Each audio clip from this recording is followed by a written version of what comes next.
സ്തുതി. നമ്മുടെ ചെവി ദൈവശബ്ദം കേൾപ്പാൻ തുറക്കപ്പെടുമ്പോൾ നമ്മുടെ നാവ് അവനെ സ്തുതിക്കും. പരിശുദ്ധ സഭ വലിയ നോമ്പിൻ്റെ പാതി പിന്നിട്ടു.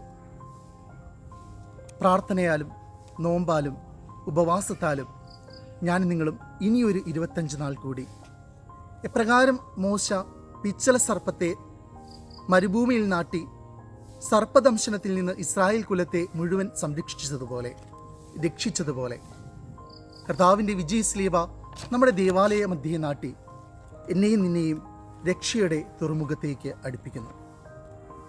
പ്രിയമുള്ളവരെ, പുനരുദ്ധാനത്തിലേക്കുള്ള തീർത്ഥാടനത്തിലാണ് ഞാൻ നിങ്ങളും.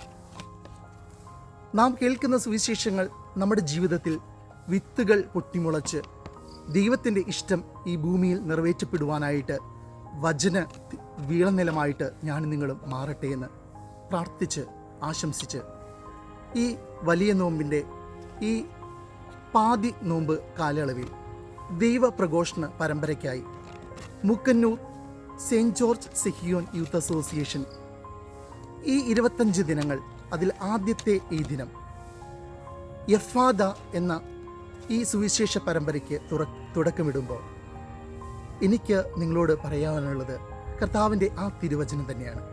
എഫാദ, തുറന്നു വരിക എന്നതാണ് ആ വാക്കിനർത്ഥം. വിശുദ്ധ മർക്കോസ് എഴുതിയ സുവിശേഷം 7-ാം അധ്യായത്തിൻ്റെ 34-ാം തിരുവചന ഭാഗം. കർത്താവായ യേശുക്രിസ്തു ബദിരനെ സൗഖ്യമാക്കുന്ന ഭാഗം. പുറജാതികളോടുള്ള ബന്ധത്തിലാണ് കർത്താവായ യേശുക്രിസ്തു ഈ തൻ്റെ അത്ഭുത പ്രവൃത്തി ചെയ്യുക. 7 കാര്യങ്ങൾ അവന് വേണ്ടി കർത്താവ് അവിടെ ചെയ്യുന്നുണ്ട്. ആദ്യത്തേതായി പുരുഷാരത്തിൽ നിന്ന് അവനെ വേറിട്ട് കൊണ്ടുപോയി.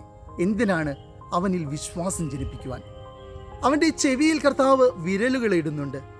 അവനെ ബോധ്യപ്പെടുത്തുവാനായിട്ട് കർത്താവ് നിലത്ത് തുപ്പി അവൻ്റെ നാവിന്മേൽ തൊടുന്നു.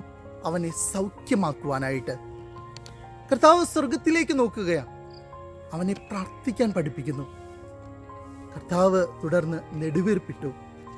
അവനോടുള്ള അനുകമ്പയാണ് അതിലൂടെ വെളിപ്പെടുത്തിയത്. ഏറ്റവും ഒടുവിലാണ് കർത്താവ് എഫാദ, തുറന്നു വരിക എന്ന അർത്ഥത്തിൽ അവനെ ആ വാക്കാൽ, ആ തൻ്റെ വചനത്താൽ സൗഖ്യമാക്കുന്നത്.